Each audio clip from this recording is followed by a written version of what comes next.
네, 경찰이 수사 과정에서 모바일 메신저 카카오톡의 대화록을 뒤진 사실이 드러났습니다.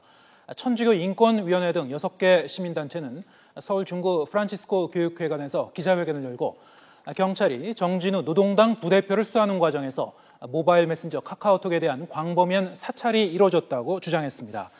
이들은 경찰이 정 부대표와 지인 3천여 명에 대해 사찰을 진행했다며 대화 가운데에는 신용카드 비밀번호와 변호사와 나눈 이야기도 있는 만큼 표현의 자유를 심각하게 침해당했다고 강조했습니다.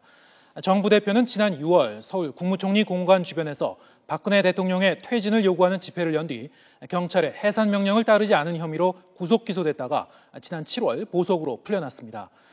경찰은 정 부대표가 묵비권을 행사하자 5월부터 한 달여 동안 주고받은 카카오톡 메시지 내용에 대한 압수수색 영장을 발부받아 기록이 남아있던 6월 10일 하루치 대화 내용을 분석했습니다.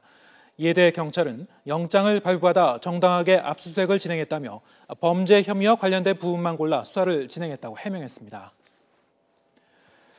네, 이렇게 경찰은 선별적으로 수사했다고 말은 하지만 정진우 부대표와 친구를 맺은 사람들은 그 개인정보와 사적인 대화 내용까지 수사기관에 넘겨졌을 가능성이 높은데요.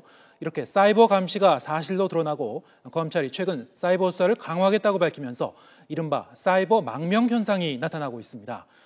국내 모바일 메신저 이용자들 사이에서 메신저를 외국의 서버를 둔 프로그램으로 옮기는 경우가 늘고 있는 건데요.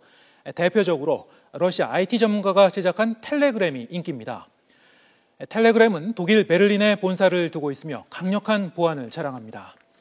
이 텔레그램은 국내 애플리케이션 다운로드 수에서 카카오톡을 제치고 이미 1위를 차지하고 있고요.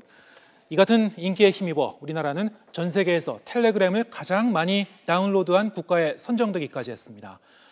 그만큼 이제는 카카오톡 같은 이른바 폐쇄형 SNS에서도 솔직한 마음을 편하게 터놓고 얘기하기가 꺼려진다는 이용자들의 불안감이 반영된 셈인데요. 사이버 감시의 한계선을 어디까지 용인할 수 있는 건지 사회적인 합의가 필요해 보입니다.